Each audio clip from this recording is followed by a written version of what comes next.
Kaleshwaram project నిర్మాణంలో జరిగిన అవకతవకలపై విచారణ జరుపుతోన్న జస్టిస్ పిసి ఘోష్ కమిషన్ ముందు హాజరు కావాలి అని చెప్పి బీఆర్ఎస్ అధినేత మాజీ ముఖ్యమంత్రి కేసీఆర్కు నోటీసులు జారీ అయ్యాయి. సో కేసీఆర్ చట్టాన్ని గౌరవించి కమిషన్ ముందు హాజరు కావాలి అని చెప్పి కాంగ్రెస్ డిమాండ్ చేస్తుంటే ఇదంతా రాజకీయ కక్షతో కేసీఆర్కు నోటీసులు ఇచ్చారు అనేది బీఆర్ఎస్ వర్షన్.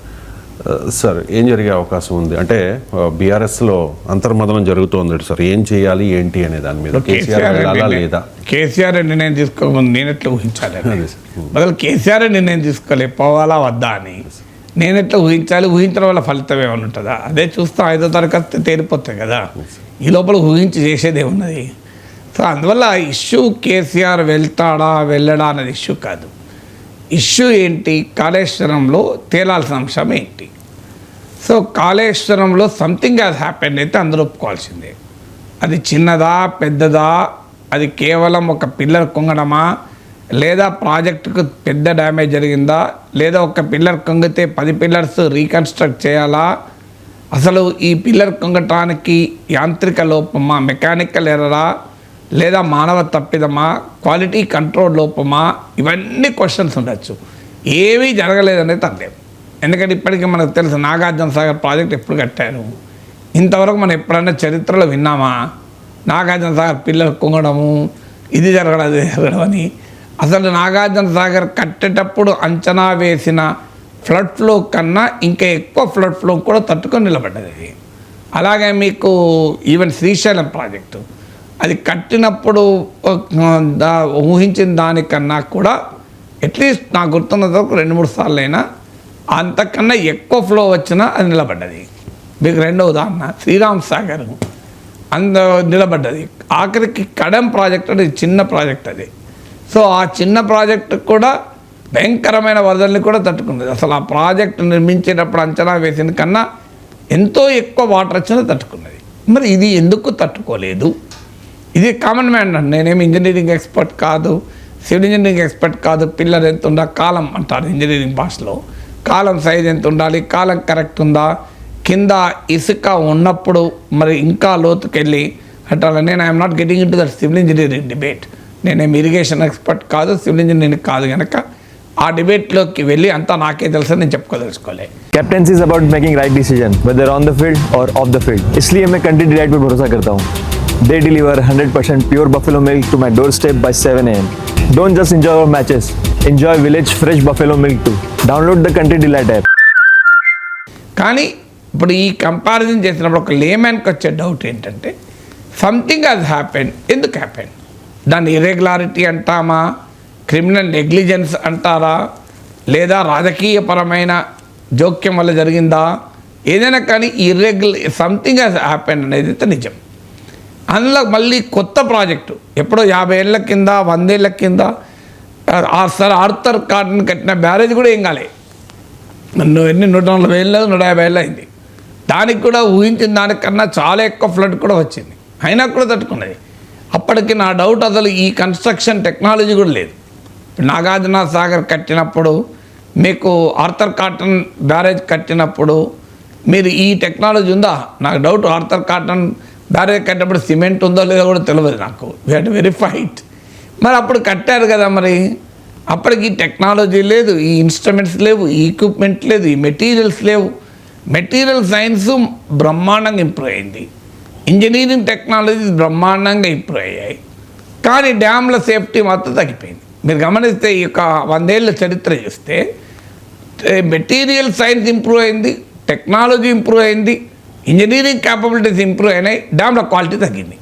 మరి ఎట్లా తగ్గింది? కాళేశ్వరం ఒకటే కాదు, మీరు జనరల్గా చెప్తున్నాను. అంటే ఇది ఎక్కడో ఇది రాజకీయ అవినీతి కాదా, లేదా రాజకీయ అవినీతికి సంబంధం లేకుండా జరిగిందా? రాజకీయ అవినీతి జరిగిందా లేదా తర్వాత సంగతి. ఫస్ట్ క్వశ్చన్ ఏంటి అంటే ఈ 100 ఏళ్లలో మనం ఒక ప్రాజెక్టులన్నింటిలో గ్రాఫ్ గీస్తే క్వాలిటీ ఆఫ్ కన్స్ట్రక్షన్ తగ్గింది, టెక్నాలజీ మెటీరియల్ సైన్స్ పెరిగింది. మరి ఎందుకు అవుతుంది ఇది? కాళేశ్వరంతో కాకుండా కూడా మనం వెరిఫై చేస్తే గేట్లు కొట్టుకుపోతుంటాయి, మీకు డయాఫ్రమ్ వాళ్ళు ఎగిరిపోతుంది, చాలా జరుగుతున్నాయి కదా అంతటా. అందువల్ల ఇది మొదలుగా ఒక కామన్ మ్యాన్కి వచ్చే డౌట్ ఏంటంటే మరి 50 ఏళ్ళ కింద 100 ఏళ్ళ కింద 150 ఏళ్ళ కింద కట్టిన ప్రాజెక్టులేమో బ్రహ్మాండంగా ఉంటాయి, 2 ఏళ్ళు 3 ఏళ్ళ కింద కట్టిన ప్రాజెక్టులు ఎందుకు ఏమవుతున్నాయి? ఇది కామన్ మ్యాన్, వేరే పెద్ద పెద్ద భేదాలు అవసరం లేదు. అది మొదటిగా ఉండే క్వశ్చన్. అంటే వాట్ హ్యాస్ రియలీ హ్యాపెండ్? దీంట్లో బీఆర్ఎస్ వారి వాదన ఏంటంటే అసలు ఈవెన్ విద్రోహ చర్య ఉందా అని కూడా వారి వాదన. మరి అది వారి ప్రభుత్వం ఉన్నప్పుడే జరిగింది. మరి విద్రోహ చర్యను ఎస్టాబ్లిష్ చేసి ఉండాలి. ఇక్కడ అంత పెద్ద పేలుడు జరిగింది, ఎందుకు జరుగుతుంది? సో ఇది విద్రోహ చర్యనా, టెక్నికల్ ఎర్రరా, అవాయిడబుల్ టెక్నికల్ ఎర్రరా, అన్అవాయిడబుల్ టెక్నికల్ ఎర్రరా, కన్స్ట్రక్షన్ కంపెనీ తప్ప, డిజైన్ లోపమా, వాడిన మెటీరియల్స్ తప్ప, క్రిమినల్ నెగ్లిజెన్సా, ఈ రాజకీయ జోక్యం వల్ల జరిగిన ఇర్రెగ్యులారిటీ నేను కాదు డిసైడ్ చేయాల్సింది. పీసీ ఘోష్ కమిషన్ డిసైడ్ చేయాలి, లెట్ ఇట్ డిసైడ్. కానీ ఇది కామన్ కంటే మొదటి క్వశ్చన్. ఇక రెండవ క్వశ్చన్ ఏంటంటే దాని యూటిలిటీ. ఇది ఇన్ని కోట్లు ఖర్చు పెట్టాం, ఎన్ని ఎకరాలకు నీళ్ళు ఇస్తుంది, ఆ ఎకరాలకు నీళ్ళు ఇచ్చిందా లేదా, ఇస్తే ఒక ఎకరానికి ఎంత ఖర్చు అవుతుంది? ఈ కాళేశ్వరం ఇంజనీరింగ్ మార్వెల్ కాదని ఎవరంటలేరు, కానీ దీని యూటిలిటీ పైన చాలా చర్చ జరిగింది. ఖర్చు ఎక్కువ అవుతుంది అనివార్యం, ఎందుకంటే అది నేచర్, ఆ తెలంగాణకి ఇచ్చిన శాపం. గోదావరి నది చాలా కిందికి వెళ్ళిపోతుంది, భూములు చాలా పైన ఉంటాయి. తెలంగాణలో ఉన్న జాగ్రఫికల్ ప్రాబ్లం అది. అందువల్ల గోదావరి నదీ జలాల్ని ఎత్తిపోయకుండా దాన్ని వాడలేవు, ఎందుకంటే భూములు పైన ఉంటాయి, వాటర్ కింద ఉంటుంది. ఇంకా మార్గం ఏంటి? వాటర్ కింద ఉండి భూములు పైన ఉంటే మార్గమే లేదుగా, పైకి ఎత్తుకోవాల్సిందే కదా. సో అందువల్ల గోదావరికి గ్రావిటీతో వాటర్ ఇచ్చేటువంటి అవకాశం చాలా పరిమితం. అందువల్ల లిఫ్ట్లు పెడుతున్నారు. మరి లిఫ్ట్లు పెట్టినప్పుడు ఎంత ఖర్చు అవుతుంది? ఇదొక సీరియస్ క్వశ్చన్. లేదు, ఇతర ఆప్షన్స్ లేవా? ఇంత భారీ ఖర్చు పెట్టి ఇప్పుడు మేడిగడ్డ పనిచేయకపోయినా, కాళేశ్వరం పనిచేయలేదు అన్న, ఈసారి మళ్ళీ వరి ప్రొడక్షన్ బ్రహ్మాండంగా పెరిగింది. సో అందువల్ల వాటర్ అసలు ఆ స్థాయిలో ఖర్చు చేయడంలో కాస్ట్ బెనిఫిట్ ఎనాలిసిస్ ఎంత, ఇదొక పెద్ద చర్చ నడుస్తుంది. వయబుల్, ఎందుకంటే దానికి భారీగా పవర్ కావాలి, పవర్ బిల్లు కట్టాలి. మరి దీనికి ఇప్పుడు ఒక ఎకరానికి నీవు 20,000 30,000 ఖర్చు పెట్టావు అనుకోండి, మరి లాభం ఏంటి? ప్రొడక్షన్ కాస్ట్ దానికన్నా బియ్యం పండించడం వల్ల దాని బియ్యం కాస్ట్ ఎంత పెరుగుతుంది? రాష్ట్ర ఎకానమీ పైన దాని బర్డెన్ ఏంటి? సో ఇలాంటి క్వశ్చన్స్ చాలా ఉన్నాయి. ఇక థర్డ్ ఆస్పెక్టు, ఇందులో కేసీఆర్ పాత్ర ఉందా లేదా, ఇందులో పొలిటీషియన్ పాత్ర ఏంటి? ఇప్పటి వరకు అరెస్ట్ అయిన వారు, కేసులు పిలిచిన వాళ్ళు చాలామంది ముఖ్యమంత్రి ఆదేశాల మేరకే మేము చేశాము అని చెప్తున్నారు. అసలు మొదలు అది కూడా తప్పే. ముఖ్యమంత్రి ఆదేశిస్తే ఇంజనీరింగ్ చీఫ్ ఎందుకు టెక్నికల్ అంశాల మీద ఎందుకు వింటాడు? మన ముఖ్యమంత్రి నిజంగానే ఆదేశించాడా? ఈ ప్రశ్న ఎందుకు వస్తుందంటే బీఆర్ఎస్ అధికారం ఉన్నప్పుడు క్రియేట్ చేసుకున్న ఇమేజ్ కూడా. మీకు యాదగిరి గుట్టకి వెళ్తే దాని స్తూపాలు, దాని శిల్పాలు, ఆర్కిటెక్చర్ కూడా కేసీఆర్ డిసైడ్ చేస్తాడు. కేసీఆర్కు ఉన్న కెపాసిటీ అది. కాళేశ్వరం అయితే ప్రాజెక్ట్ డిజైన్ కూడా కేసీఆర్ చేస్తాడు.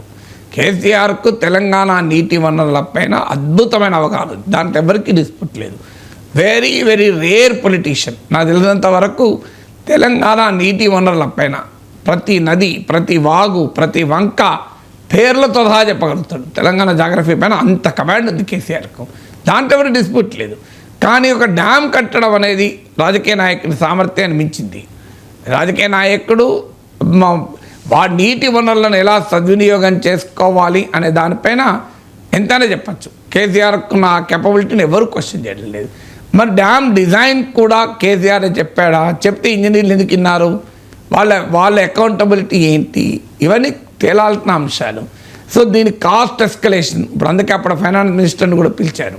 కాస్ట్ ఎస్కలేషన్ ఎంత అయింది? ఇది ఇరిగేషన్ ప్రాజెక్టులు అన్నింటిలో కూడా ఇదే ఛాలెంజ్. అనుకున్న దానికన్నా చాలా ఎక్కువ ఖర్చు అవుతుంది, చాలా సులభంగా ఎక్కువ ఖర్చు చూపెట్టచ్చు కాస్ట్ ఎస్కలేషన్. అందుకే దేశంలో మీరు ఎక్కడన్నా చూడండి, రాజకీయ పార్టీ ఏదైనా కానివ్వండి, అధికారంలోకి వచ్చిన ఫస్ట్ తర్వాత వేసే పని దే లవ్ ఇరిగేషన్ ప్రాజెక్ట్స్.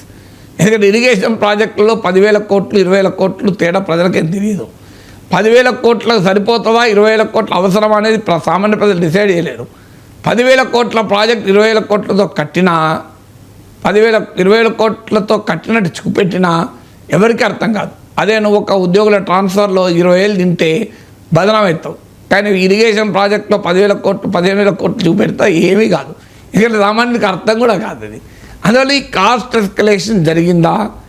ఇది 4వ క్వశ్చన్, అసలు ఈ కేసీఆర్ ఇమేజ్ని దెబ్బతీయటానిక ఈ కాంగ్రెస్ ప్రభుత్వం ఒక పిల్లర్లో వచ్చిన లోపాన్ని, ఒక కాలంలో వచ్చిన లోపాన్ని భూతద్దంలో చూపెట్టి కాళేశ్వరమే ఫెయిల్ అయింది అని కేసీఆర్ బ్రాండ్ను దెబ్బతీయటానికి చేసే రాజకీయ ఎత్తుగడన?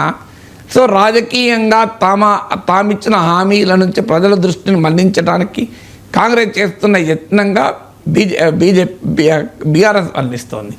లేదు, ఇది రాజకీయ అవినీతి, కేసీఆర్ పాల్పడ్డాడు కనుక శిక్ష పడాల్సిందే అని కాంగ్రెస్ అంటోంది. సో ఈ పొలిటికల్ కోణం ఎంత ఉంది, ఇవన్నీ తేలాల్సిన అంశాలు. మనమేమి ఇప్పటికిప్పుడు తీర్పులు చెప్పలేము. Media is not for judgements. Media can only analyse things. జడ్జిమెంట్లు ఇవ్వాల్సింది కమిషన్లు, కోర్టులు కదా.